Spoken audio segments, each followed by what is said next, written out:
Because it's become so much more competitive today, it's almost become harder for sportsmen actually to have a normal life. One of the things I learned with experience is that when you're in a good run, you make it count.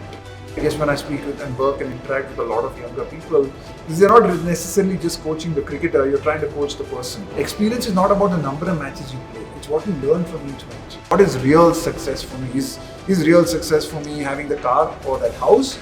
Or is it in being able to play 10 years for the country and achieve certain number of goals and targets that I want to achieve? Good morning, friends, and welcome to one more round of Truth Talks. I'm here to welcome a very, very special guest, Mr. Rahul Dravid, who needs no introduction, and I shall attempt none. I'm here only to share some of my experiences and impressions of this wonderful gentleman. There are many decent and sincere sportsmen, but he is easily the most polite and soft-spoken. I want to share two experiences that I had when I shared the name of my guest with my insiders. A saintly, reclusive person said, "Oh, bahut achhe." His face says it all. The second one came from a media person, normally a skeptic lot. He said, "Oh, wonderful, Bhagwan Ram."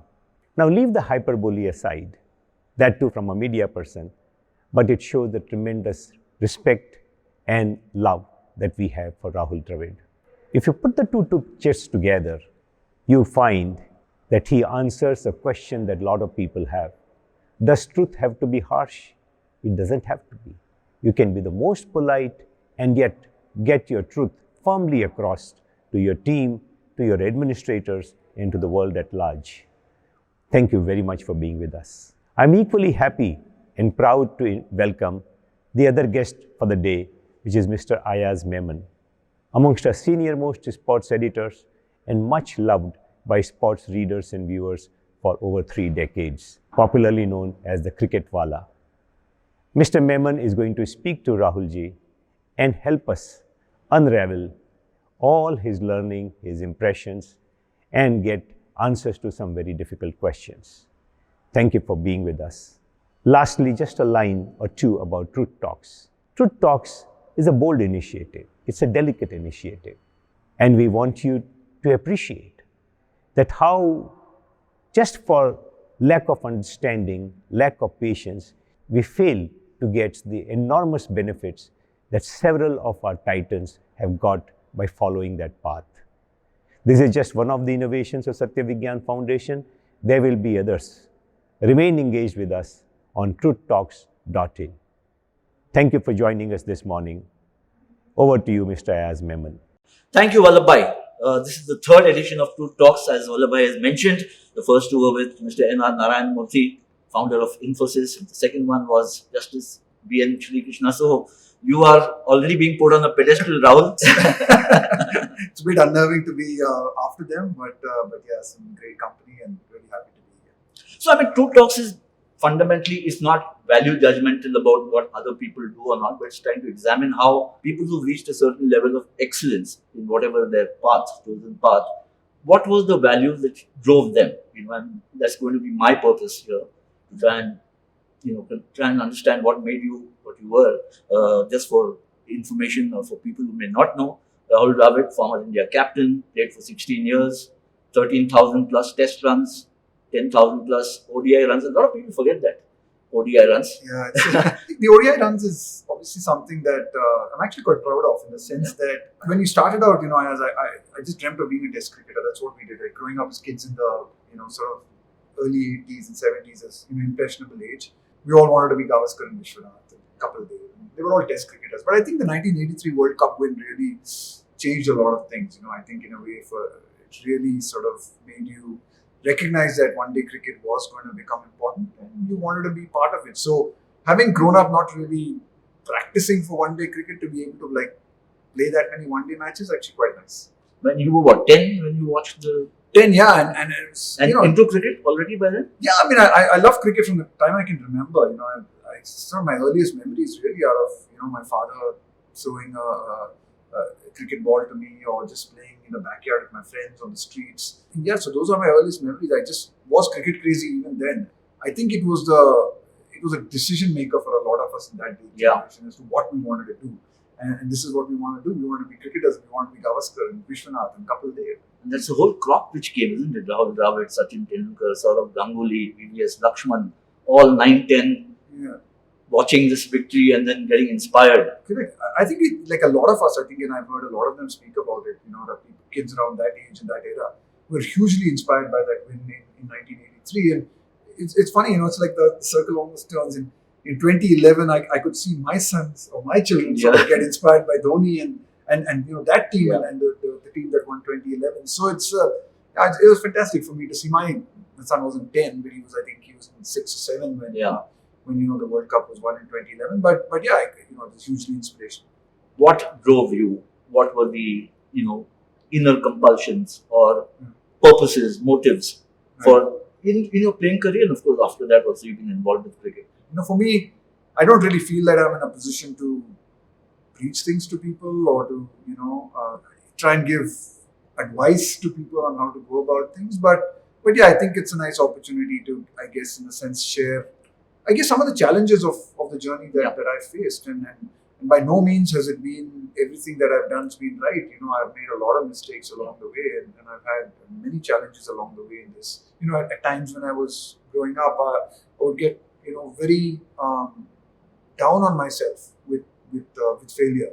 I had to learn in time that that's not necessarily a good thing for me. I mean, I needed to learn how to relax. I needed to I needed to sometimes learn how to even enjoy my successes. And that was a difficulty at times because you're so obsessed with trying to think about the next thing, you forget to actually step back and enjoy the successes and thank and recognize so many people around you who made it possible for you to do what you're doing or to be successful. And you kind of forget that at times. I mean, you sometimes have to step back, and experiences taught me to do that a lot better than I used to. It goes back to a lot of, like I said, in a lot of things, like even in the Bhagavad Gita, it says you're not really in control of sometimes the results, but what you are in control of is the process. You're in control of the efforts you put in, the way you react to failure and success. One of the great things that sports teaches, and you obviously know this better than anybody else, is that you stumble, you fall, you stand up and you run again. Yeah, and that's, I think, one of the nice things about sport is that you're failing so much. You're being put in the spotlight a lot, and your failure is also very public, as your success is as well, and you're having to deal with that, and that's not easy at times. That's not easy, and it reflects. It sometimes makes you do things that you're not necessarily very proud of, and sometimes you learn from those things. So yeah, I think that's a great thing about sport, and at least it has been for me. It's given me great experiences, both good and bad.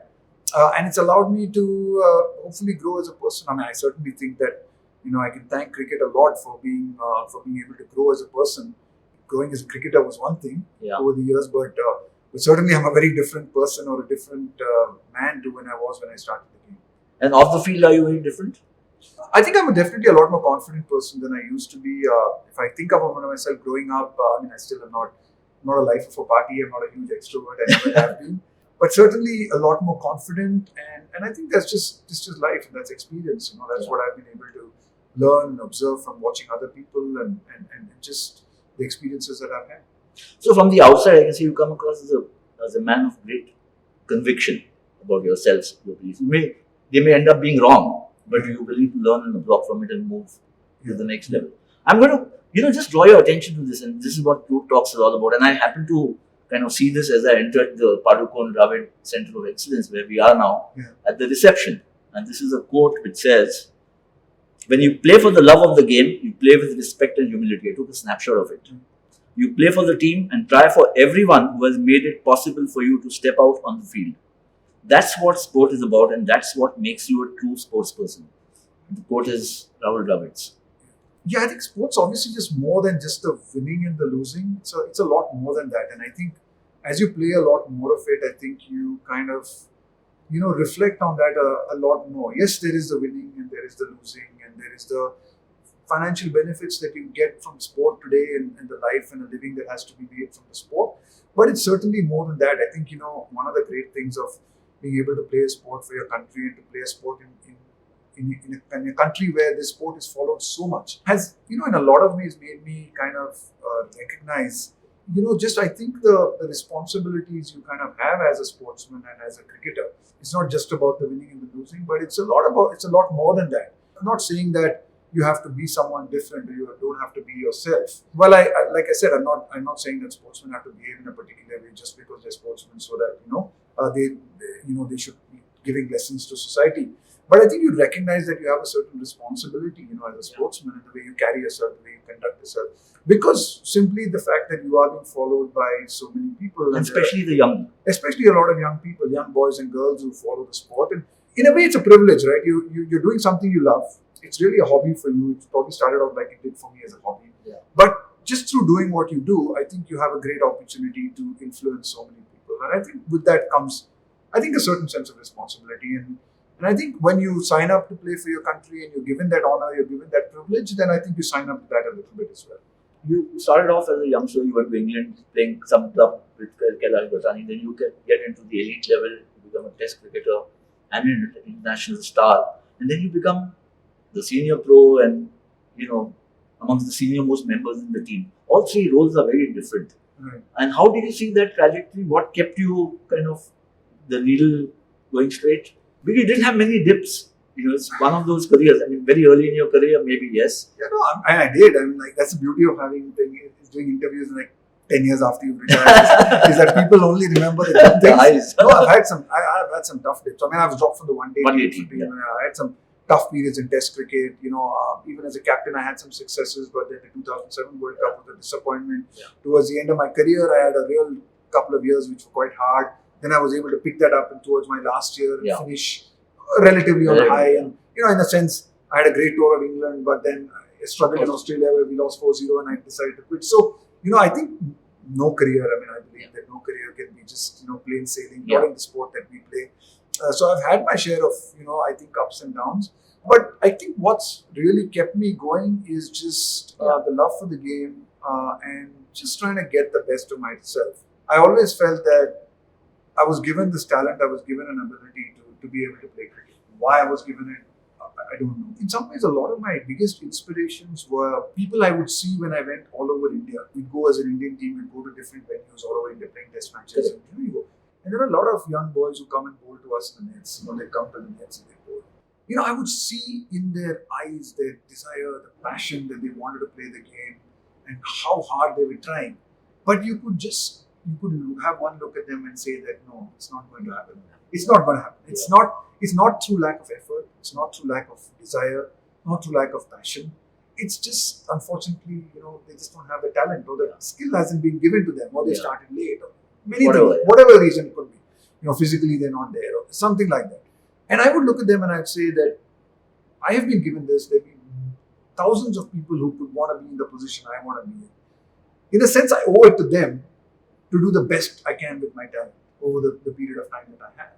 I think that was in a sense quite truthful to me, right? But I certainly think you should try and do the best with it. So people like that were really my inspiration. There's a lot. I looked up to them and I said, they would want to be in my place. I owe it to them to be the best I can be, because I've been given this gift and I don't know why. How did you take disappointments? You mentioned at the very start of this interview, 2007 World Cup, we didn't qualify. Disappointments can shatter you or make you even stronger. Setbacks can make you stronger. If you have a long career, obviously there is succor you sought from or you got from failures, setbacks, disappointments. What was it in your thought process that made you, kind of cope up? Kind of just look ahead. I think the way you view these disappointments is important. So, you're going to face them. For me, it was just about how do you, what can you learn from it and how can you move forward from it? What is it that, it's just, can't dwell on it too much. You can't play for a long time and then have everything go your way. It just doesn't work that way. Some of these disappointments actually help you to enjoy your success a lot more, right? Because you just, you say, I've gone through a tough time and I come out of it. So it gives you that satisfaction. I think I was kind of blessed with a kind of personality that tended to look forward a little more than look back. Yeah. So even, I always tended to think about, okay, what's next? Yeah. How can I get better? What can I, so that maybe it was a bit natural, came a bit naturally to me. I don't think I thought about it or sat down and said, this is the way I need to approach it. I don't know, when I reflect on it now, I think that right from a young age, I always seem to, what's next? If I failed in the first innings, how do I prepare for the next innings? I didn't dwell too much on stuff. So But you were, in a sense, that method cricketer. You prepared. yeah, I was an introvert, but a lot of people said, "Oh, you think a lot and stuff." And yeah, probably I did think a lot, but at least I was thinking about the right things a lot. Yeah. I feel that I was thinking about what's ahead rather than what's behind. A lot of people I can find who, think back to. So you're not a brooder thing. I was not a brooder. Ah. I didn't brood. Which might, for a lot of people, might think from the outside. Yeah.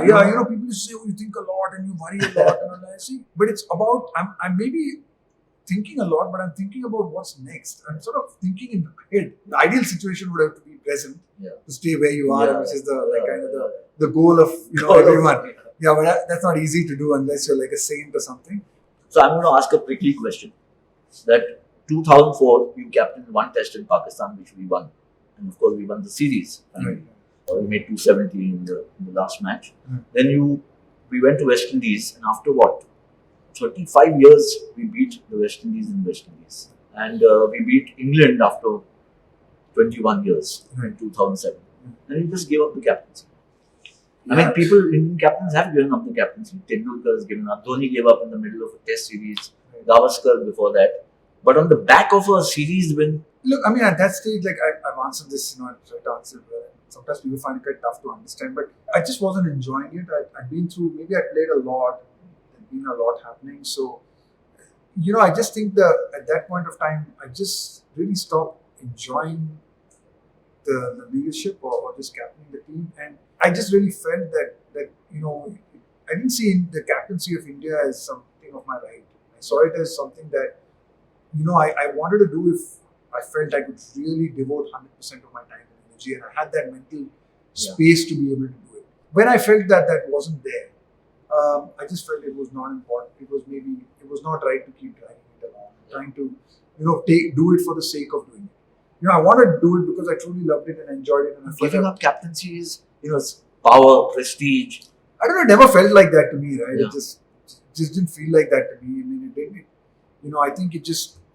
A lot of people would give an arm and a leg. I would have given an arm and a leg to do it. To be honest, I love doing it. So there's no question of not saying that I didn't enjoy doing it. When I first started doing it, I did. But at that phase, after going through about 2.5 years of it, I just was mentally drained. But also, it was a period of turmoil. It was a tough period, right? Period, and then so we didn't qualify for the 2007 World Cup. So I guess in my own mind, mentally and physically, it took a lot out of me. Maybe just because of the period it happened in. And then when I didn't enjoy it, I just said, okay, look, maybe there's someone younger who can do it, and someone else who can do it better, and who might actually be able to take this team forward. It was the same thing with your retirement, right? You reach a certain age when you feel that, look, I can't take this team anymore forward. I cannot take it more. Yeah. Then to just hang on for the sake of it didn't feel right. You had turned down an honorary doctorate degree from Bangalore University, stating you don't deserve it and will work hard towards sports research before being worthy of it. Firstly, I'm very respectful of the fact and honored that they taught me. So I don't want to, they thought me capable of giving me that degree. But I just, like I said at that time as well, I just, my mom actually did her doctorate in art, and she did it at the age of 56 or 57. Oh, really? So you got two doctors in the we do two doctors. In the So I saw my mom do that at that age. I saw her go through the whole process of doing it on. So she did it on Nicholas Roerich and his Himalayan paintings. So she went through that whole process, and I saw that, right? I saw that firsthand, and then just to be given it because I played the game. I mean, I've got many rewards. I'm not refused other rewards that I've got for playing the game. I mean, I've got a Padma Shri, I've got a Padma Bhushan, I've got, I've got other rewards. I'm ICC Player of the Year, or I've got other rewards. So, but this just felt to me like I was getting something, in my opinion. I'm not trying to be disrespectful of the people who get it. It's just, again, it's really personal. It's a truly personal thing for me. But I saw my mother do it, and I have to work through it. And I was just getting it for, not really doing didn't feel like work. For my cricket, I was getting other rewards, and I'm happy to accept it. So I just felt at that time I didn't feel like accepting it. Again, not being judgmental on anyone else. Yeah. It's just purely a personal viewpoint. Not trying to say that this is the way everyone else should do it. Have you told this fascinating story to your kids about their grandmother and their father? Well, Or I mean, do they know? like we don't try and be too preachy with our kids. I mean, it's very important that kids today have to learn on. Yeah. They have to learn on their own.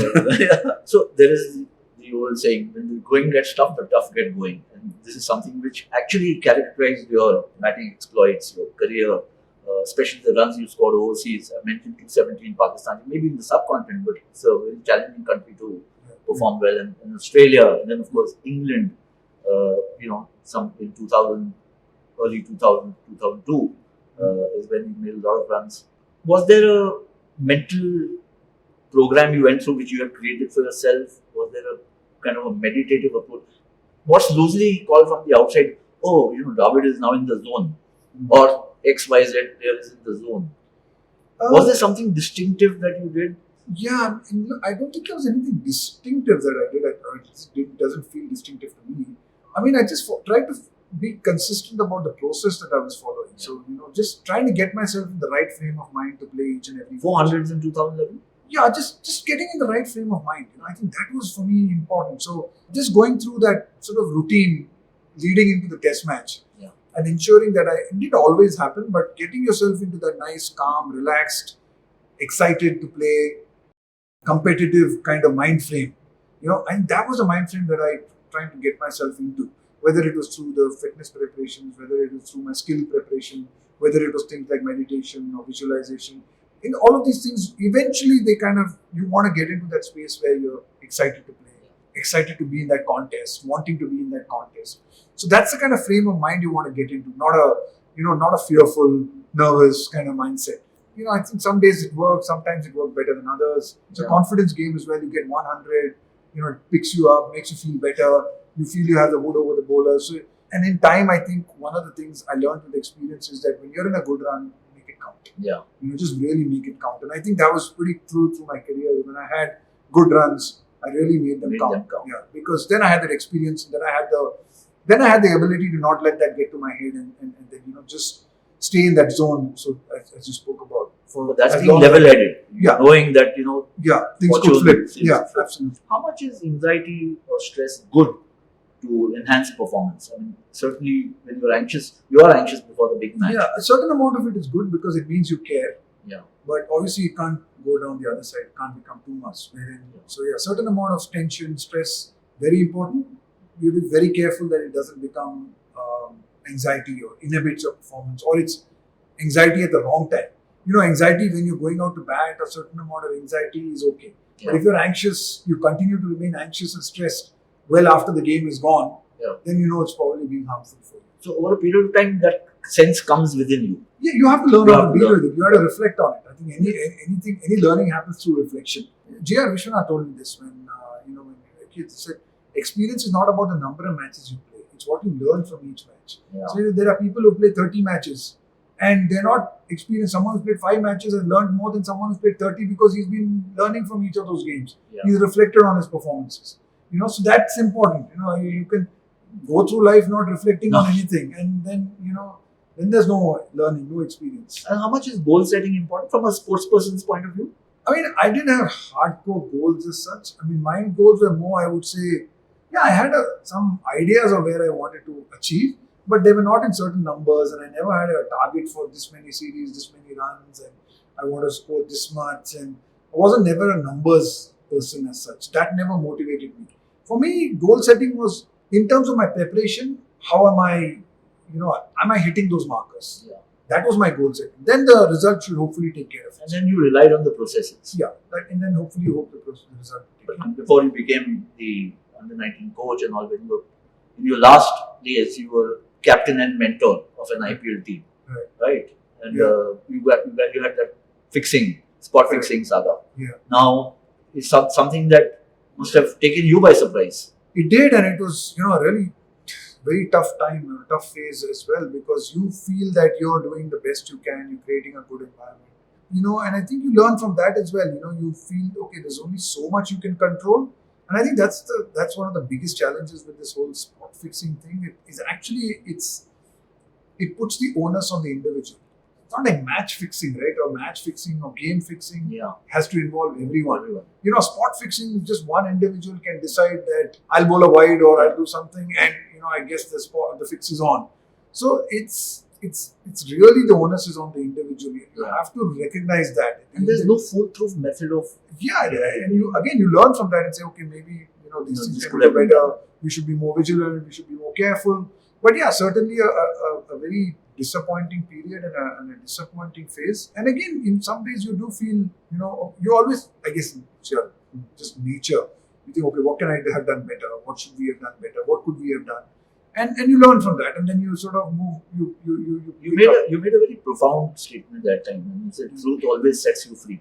Right. In the context around that time when this whole spot fixing thing was happening, because you got to know. It's been a long time. I've said so many things. Sometimes I wonder, But how hard was that phase? It was tough because we thought we were doing everything right, and we thought that we would do everything right. But then, as I guess again, a lot of that stuff is still still illegal. It's sort of all over the place. So I don't want to sort of get in. But when that kind of situation happens, it's not easy, right? Because in that environment, there are people who've been, who've done everything right and who continue to do things right. It's not all bad people, but the tendency is that everyone gets tainted like that. And that's not easy because then you got to manage the other people as well who feel that they've done absolutely nothing wrong to be put in that kind of situation. Yeah. But yeah, I think that's one of the biggest challenges in our sport today. Is just that this whole issue of spot fixing and influencing of young people, young minds. As more and more technology comes in, more and more the game becomes bigger and bigger. The dangers of people wanting to influence young people is getting more and more. The rewards, I guess, are getting more and more tempting. To be able to do these things, and I think that's where a lot of it means that people have to be more vigilant. There has to be a lot more education. People have to be as much as we don't like it sometimes, a certain level of strictness or a certain level of monitoring, is just become a part and parcel of the sport now. I mean, from the time that I started now, the kind of some of the restrictions that we put our sportsmen through or our cricketers through, we never had those restrictions. Growing up or when we started playing the game, and it's just the environment we live in that rightly we have to do these things. We have to accept that this is the new norm and actually follow them and be respectful of them and not dismiss them, because the future of the sport depends on us being vigilant. So I want to get your point of view as a captain, which you were. Unfortunately, in my opinion, a very short stint in the sense of longevity, but a very productive one. What is the role of a captain as you see it? Should he be consensual? Should he be, this is the way I see it, and I've got great clarity of thought, and therefore, I know what I'm doing, and lift people who are, some fine performer suddenly hits a trough, So I just think in terms of leadership, I think leadership's also changed today, and we talked about the millennials, we talked about young people and all that. And I think also leadership today can't just be about, I think the dictatorial form of leadership or the authoritarian form of leadership is honestly, in my opinion, a bit outdated. You need to be able to carry people along. You need to be able to lift people along. I think so in the past, I think, information was something or knowledge was something that was not many people had. And then they had the power. Today, I mean, I think with so much of information and knowledge around, everybody seems to have that knowledge and information. You're not special because you have some information, because everyone in your team will probably have more and some will probably have more information than you. It's just about what you do with that information and how can you bring everyone's information or everyone's knowledge, everyone's skill together harmoniously to be able to achieve something. So I really think that, in my opinion, leadership is really about, like you said, it has to be a bit consensual. It has to be about, bringing that group's collective knowledge or collective influence, collective intelligence to the fore for the best, for the best result. So Rahul, just moving on to aspects of your career, and some of these may be kind of, more abstract, you might feel, but they are important to understand. So my first question would be, is sportsmanship important, or is it very contrived concept? From the outside, people feel sports persons must have a sportsman's spirit or sportsmanship in them. Is this how people within feel, or is it up to the individual? So the whole basis of sports is it's like an organized activity with certain rules and regulations. I think that's very important. I mean, if everyone decides that they want to have their own rules and own regulations in a sport, it's not going to work. We're not going to see sport in the form that we see it. In that, of course, there's a broad spectrum of what you see as sportsmanship. That can vary from person to person. I think a certain amount of respect for the rules, respect for regulations, respect for your opposition, respect for spectators, respect for people who follow the sport. At a personal level, I think is very, very important, because it really adds meaning to what you're doing. Otherwise, it just becomes too transactional, right? Then you're just playing it for the winning or losing or for the money. And it's almost like it's too transactional. I guess there might be people who might say that's all it is for me, and I'm not there to judge them. But I certainly do feel that, like I said earlier, I think you get more out of yourself and more out of the sport if you're willing to understand its larger role. And that's where I think sportsmanship, just plays a big role. Just like I said, just respecting the people that you're playing with and playing against. Having a respect for what is your role in the growth of the sport. It's not about just you. Like, I think Don Bradman put it beautifully, when he said that you're just custodians of the sport for the time that you're in it. And then the sport is much bigger than all of us. And we have a responsibility then. If you see it like that, then I think you'll view the whole thing very differently. Rather than just saying, I'm here for 10 years, I'm here to win this series, this World Cup, and make my money and go away. It's a cynical point of view. I think when you look back, maybe I'm a lot older now, so I think you can. No, it's more reflective, but still. And I think it's much nicer when you sit back now and say that, it's a much better way to play the sport. And I think the important thing is to make that distinction. That doesn't make you a lesser player. It shouldn't have to make you a lesser player. I think just because you follow the rules and just because you're a nice guy and you shake the hands of the opposition and genuinely understand what your responsibilities are in the larger scheme of things in the game, doesn't make you less competitive or bowl a poor outswinger or not bat well. So I think they're not related. You don't have to be mean and nasty to be successful. Are there some guiding principles that have shaped your cricketing life and your personal life? I just say, I've always striven to get the best out of myself in terms of my cricket. Let the process guide the way. Be honest to who I am. Try to be myself and recognize that I'm only a custodian of the game for a short period of time, and I need to try and leave the game in a better place when I leave it. Is success in life a result of talent, and how much of integrity, temperament, transparency? I think it's a combination of all of these things. You can't succeed in life without talent. There's no question about it. Like I said earlier, a lot of people I know who work extremely hard, extremely dedicated and disciplined, but have not been able to achieve success because they didn't have certain gifts or they didn't have some luck. So you can't dismiss that stuff completely. But I think to get the best of yourself, along with talent, you need a lot of these other things. Hard work, discipline to what you want to achieve, and integrity of your purpose. Also a lot of these things need to come together if you want to achieve long-term, sustained, consistent success. Expounding a truth, talking about a truth, and if it can be perceived as harsh, what would you do? Would you be diplomatic, suppress it, or go ahead and say it?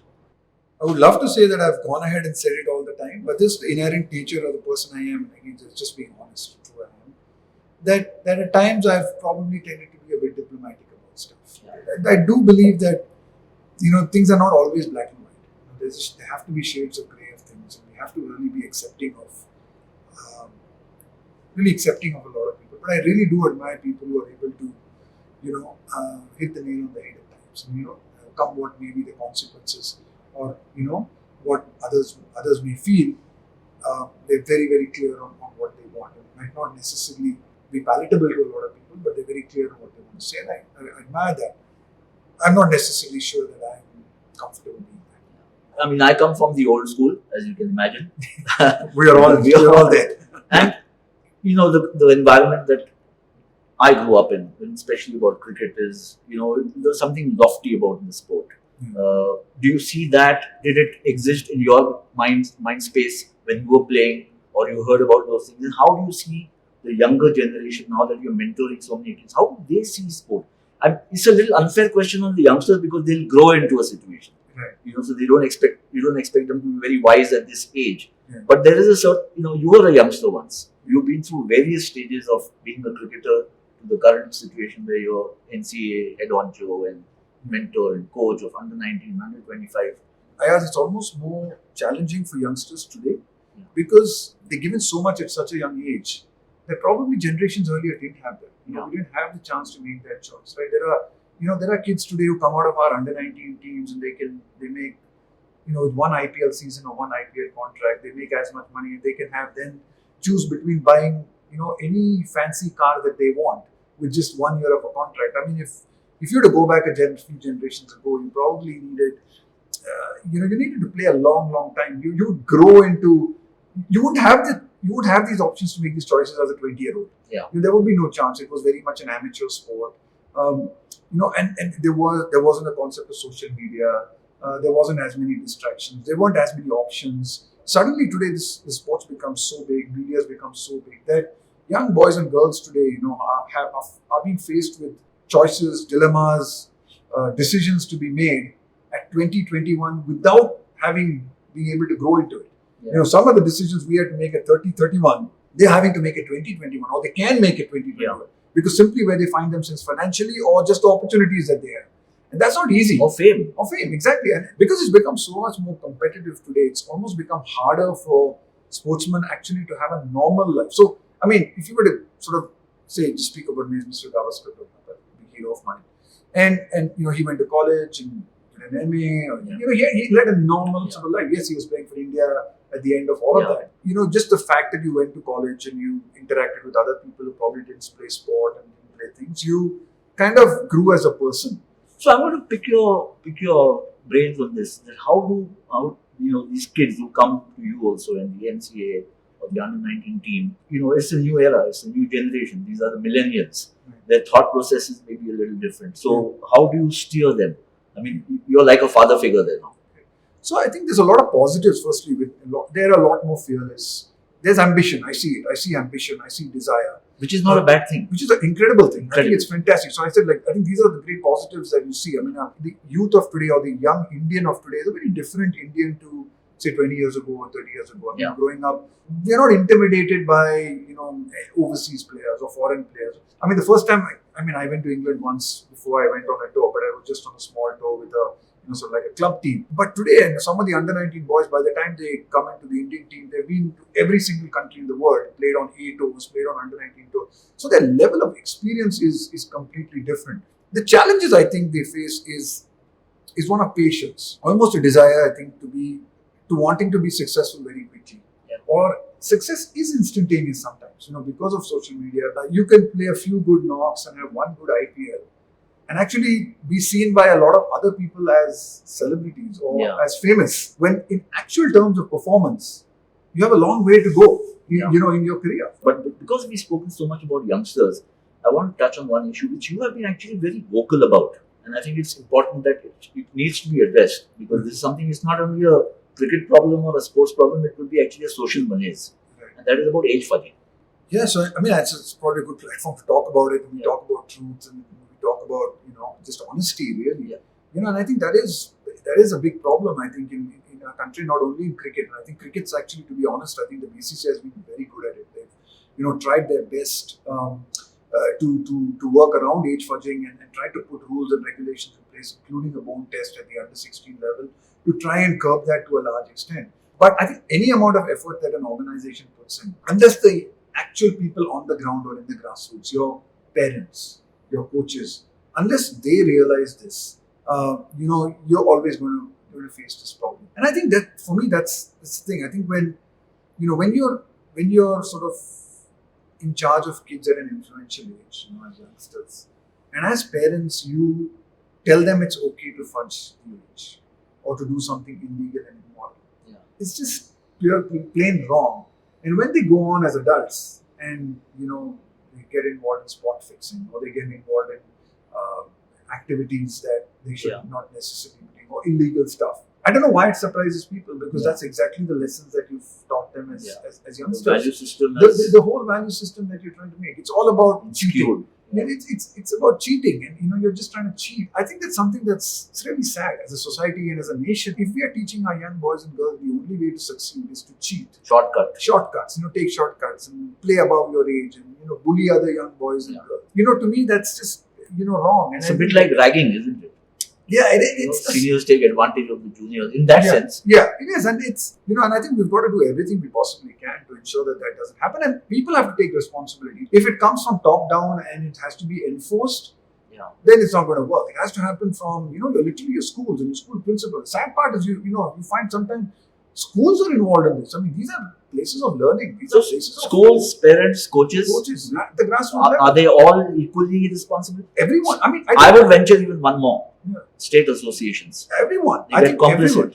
I think so. I think in a lot of ways, there's this saying, which is a really nice saying, which is like, it takes a village to raise a child. Right? They say it takes a village to raise a child.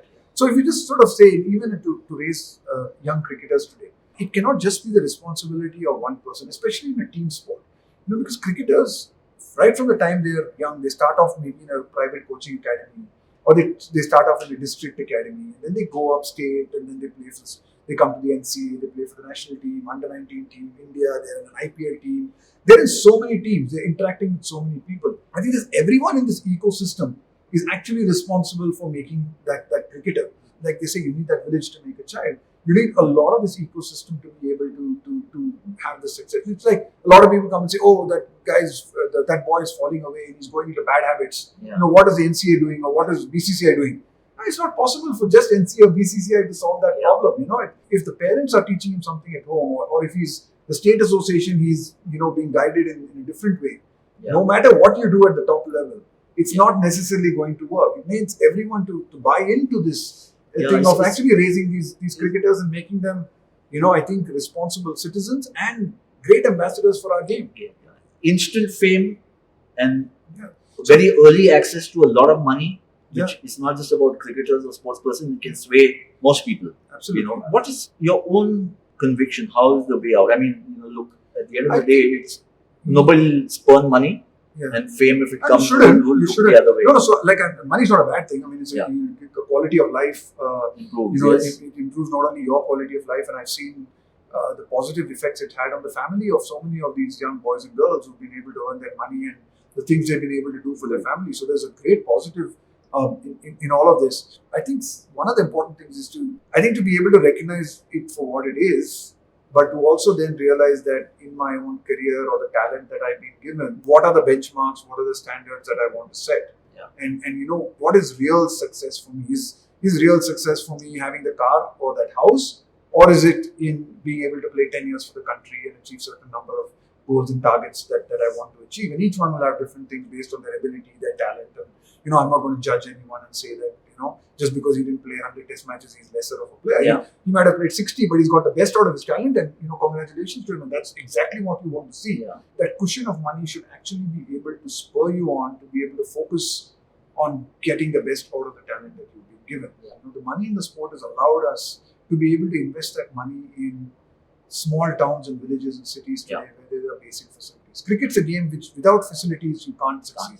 You can play as much as you want on the road. You can play in the street. You will not become an international cricketer, or even not forget an international. You will not be able to become a first-class cricketer if you continue to just keep playing on the road. You can't. You have to get to a proper coaching or a net or at some stage where there's 12 or 13 in your life, and you need those facilities. And money allows these facilities to be taken to down and down, and younger kids. So then, finances doesn't become a barrier from playing the sport, and we are still far away from that. I still think that we can get even better. We should be aiming to get better, where we should be able to say that finances should never become a barrier to be able to play the sport. I think a large part of the success of cricket has been that we've been able to take a large part of the society along, but we can be still better at it, and we should strive to be better at it. After winning the Under-19 World Cup, you were a bit hurt that you got higher prize money and the support staff got lower or lesser prize money.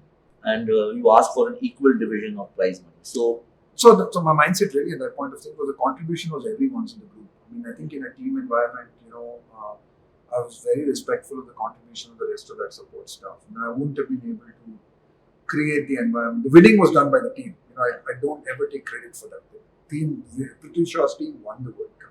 we, as a support staff, did our bit to create an environment. That's all. And in that environment, I felt that everyone had played their part. And so I just felt a bit unfair that, I was being paid a little bit extra.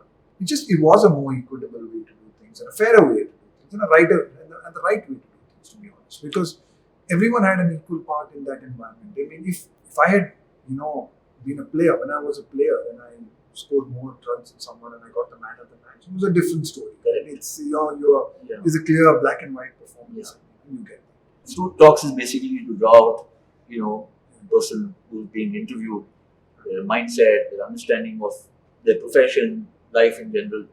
Anything you have, suggestion which would make it more effective? I don't know. I just think that having these conversations around some of the challenges in our society, just having, I think, more conversations around the fact that that you can follow certain principles and you can follow certain rules and still be successful and be able to acknowledge that you're going to make mistakes, but you're going to learn from those mistakes. I think it's really, really important. So, I'm not really sure what else you could do. But it's great. It's a great platform. Lovely. That was splendid. Thanks. Wonderful speaking. Thank you so much. Thank you.